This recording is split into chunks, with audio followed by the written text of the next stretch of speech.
decided to meet Pam Warhurst.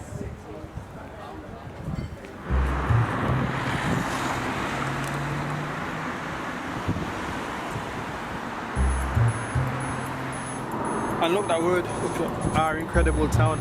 It's a good start, isn't it? Oh.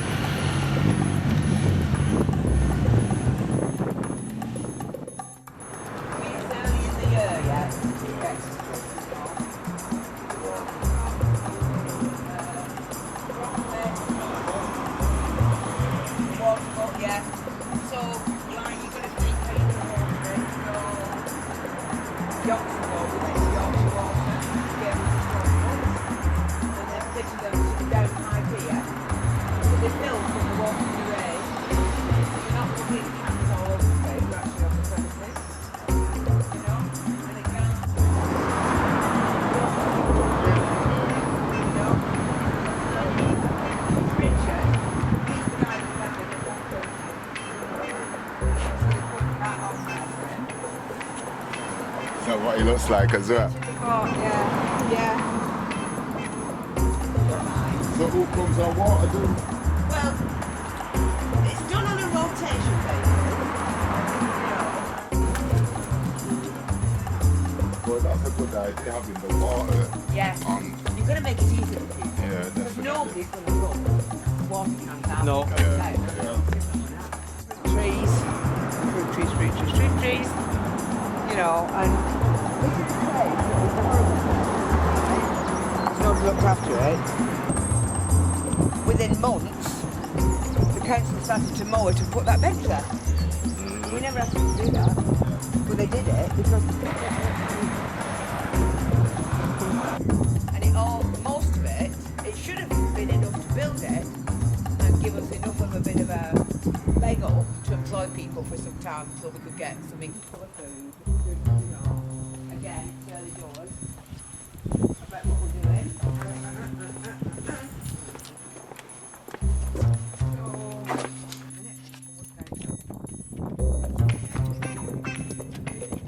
What? Welcome to the Incredible Aqua Garden. Yeah. Incredible Aqua Garden.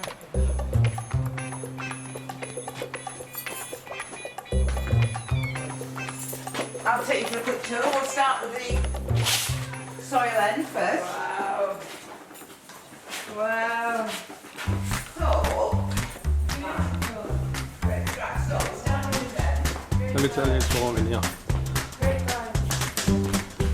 So this is a hotbed, you know, so that it ferments underneath and keeps, so some things want hotbeds, some alpaca poo, some horse poo, so different types of compost, showing kids different things that are medium that you can use to grow all that other stuff. That's a wormery there.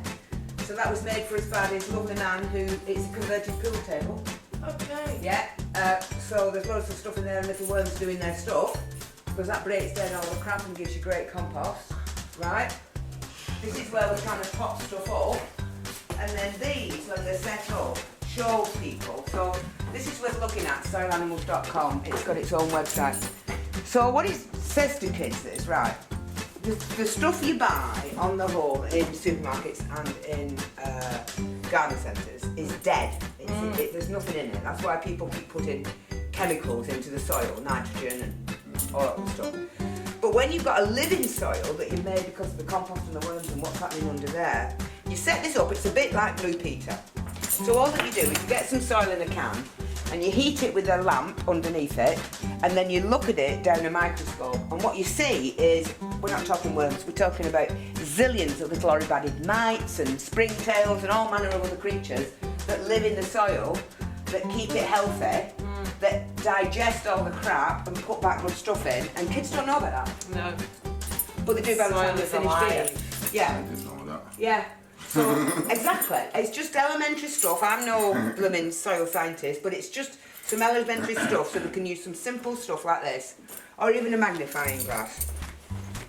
What's interesting is that over the years, we have been supported by the police.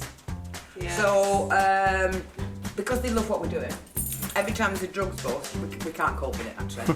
They give us the lights and the containers and whatever it is, because normally they dump them. Yeah. Yeah. And they kind of sussed out, well, why are we dumping these if this communities can use them? And now that's happening all over the country. So this is the fire room, okay, and this is obviously designed for people on wheelchairs or any, you know, any issues around that. Yeah, so we teach kids. So you know, to make pizzas or to make simple cakes or to make simple bread or flatbreads or whatever it might be. We take a whole cohort across a piece of little 8-year-olds from Todd. So every school sends a bunch of 8-year-olds to us. So this is simply a story that.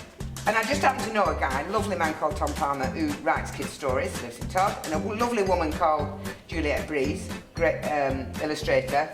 So we just made the story up, and it's just about this little girl wanting an apple, and her granddad climbing up a tree for it, when her mum didn't want her to do it because she wanted it out of the bag from New Zealand from the local supermarket, and it's just, and so we got £3,000, and we got it printed, and we gave it out to every school kid 8 years and younger in the town.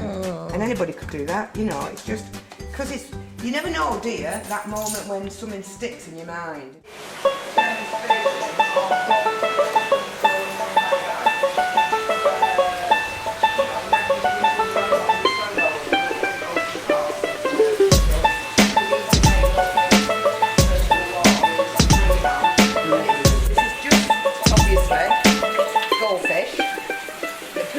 It gets pumped up here and the crops grow, okay?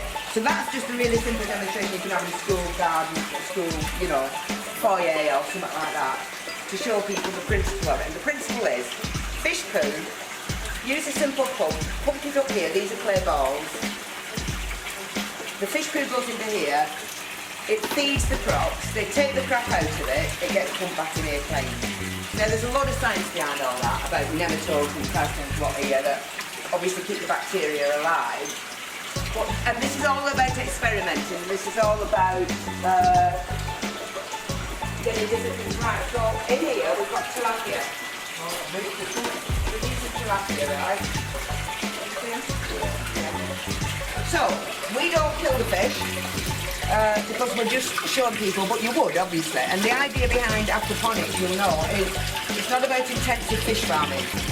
Because if you've got too many fish, A, it's disrespectful to the fish, but B, they produce too much poo that is too strong a nutrient, so they kill it. So you've got to they kill the crops.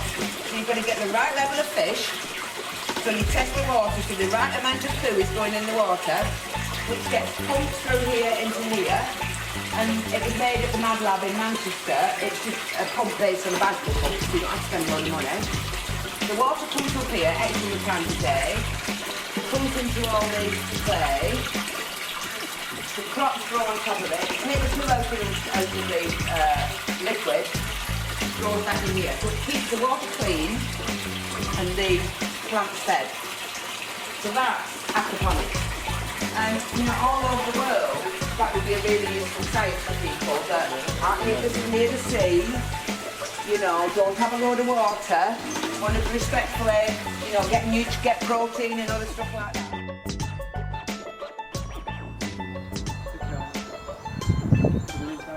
That's a proper tour, that. I'm saying, go and look what you can go and do if you haven't got a lot of money. Use the natural resources around you. I like the idea of the wall. wall. Yeah. Great idea. Yeah, That. absolutely. Even if you ain't got no garden. Opportunity to go and go some big inside space. Yeah. Yeah, even in your house. Yeah. Yeah.